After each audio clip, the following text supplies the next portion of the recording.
Attends, je fais action. Action. C'est Clément.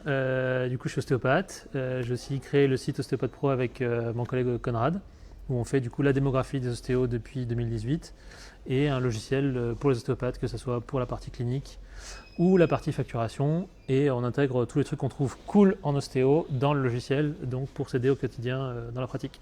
En gros, ce qui s'est passé, c'est une mutuelle m'a appelé au téléphone, comme ça, une journée, je ne sais plus, c'était il y a 2 ans et demi. On m'appelle en disant: est-ce que c'est vous qui avez fait des factures pour 500 euros tel week-end pour telle personne? Donc, sur le moment, forcément, c'est un peu déjà bizarre par rapport au montant. Et en gros, après, c'est simple. Ils voulaient savoir mon mail pour m'envoyer toutes les pièces. Et en gros, c'était juste pour leur dire: bah non, c'est pas moi qui ai fait cette facture-là, c'est pas un patient que je connais. Donc c'était une utilisation de ma facture alors que c'était pas de moi. Forcément, ça fait pas ultra plaisir. Parce que déjà, on se dit que du coup, quelqu'un utilise notre nom. Du coup, on ne sait pas trop quelles sont toutes les factures qui ont été faites. Est-ce qu'il y en a une seule? Est-ce qu'il y en a plusieurs? Pour combien? Est-ce que l'URSSAF va venir me demander les sous qui correspondent? Enfin voilà, franchement, c'est pas super agréable. Euh, bon, et en plus, il y a un peu de paperasse à faire avec les mutuelles. Il faut leur dire: non, c'est pas moi. Il faut justifier que c'est pas toi, etc. Donc voilà, il y a tous ces éléments-là qui font que c'est pas génial. En gros, justement, la main courante, je l'ai posée parce que du coup, j'ai eu ça une première fois. Et puis 4 mois après, c'est re-arrivé.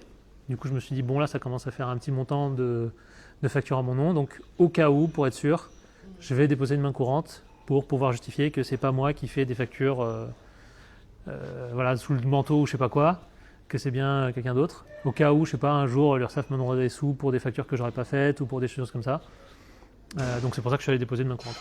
Du coup, j'ai dû recevoir 7 ou 8 mails de mutuelles différentes. Et une des mutuelles, j'ai pris un peu le temps pour discuter avec elle, en tout cas la dame du service antifraude.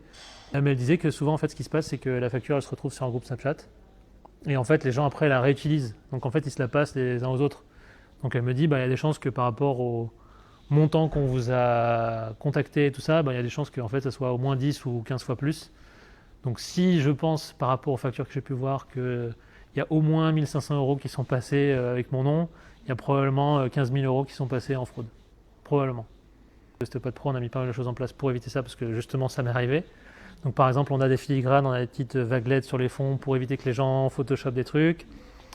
On essaie aussi de rendre le Photoshop plus difficile avec le fait de mélanger, par exemple, la signature et le tampon pour éviter que la personne récupère juste la signature ou juste le tampon. Et souvent, on fait aussi que, par exemple, sur le tampon, il y ait le numéro ADELI ou des trucs qui sont pareil mélangés pour éviter que les gens échangent de noms et des trucs. Et après, il y a aussi tout le côté où bah, potentiellement on télétransmet à MedSmart. Ça, l'information que la facture a vraiment été faite par un vrai praticien et pas par quelqu'un d'autre. Mais c'est vrai que côté praticien en tant que tel, on est assez démuni parce que du coup, ça passe par des réseaux qui sont genre Snapchat ou autres sur lesquels on n'a pas le contrôle. Et une fois qu'une facture est partie dans le réseau et qu'elle est utilisée, on ne peut pas faire grand-chose. Après, c'est juste que moi, j'en parlais aux mutuelles qui me contactaient pour me dire: est-ce que c'est bien votre facture et tout ça, en disant non, est-ce que vous êtes rapproché d'autres mutuelles pour savoir si c'était déjà utilisé ailleurs pour éviter que ça ne réarrive. Bah, les mutuelles, ça serait bien que ça soit un peu plus interconnecté avec MedSmart. Parce que du coup, là au moins, il y a cette information-là qui est disponible et qui est présente. D'ailleurs, souvent, quand ils m'appellent et qu'ils me disent: ah, est-ce que c'est telle facture la vraie et tout ça, je dis: est-ce que vous connaissez MedSmart? Parce qu'ils ont une solution pour ça. Donc je leur en fais part. Je sais qu'il y a plein de collègues avec lesquels je discute, souvent qui ne sont pas au fait déjà de toutes les mentions obligatoires. Donc déjà, ça aussi, ça peut être un signe d'alerte qu'il y a des trucs qui ne sont pas corrects pour les mutuelles. Mais après, le fait d'utiliser du coup un logiciel, souvent c'est plus pratique. Parce que le logiciel, il va mettre automatiquement les numéros qui sont obligatoires, mais que plein de gens ne font pas malheureusement. D'avoir toutes les bonnes informations, type adresse et tout ça. Globalement, aujourd'hui, ça vaut quand même beaucoup plus le coup d'avoir un logiciel de facturation qui le fait, que de faire des trucs à la main.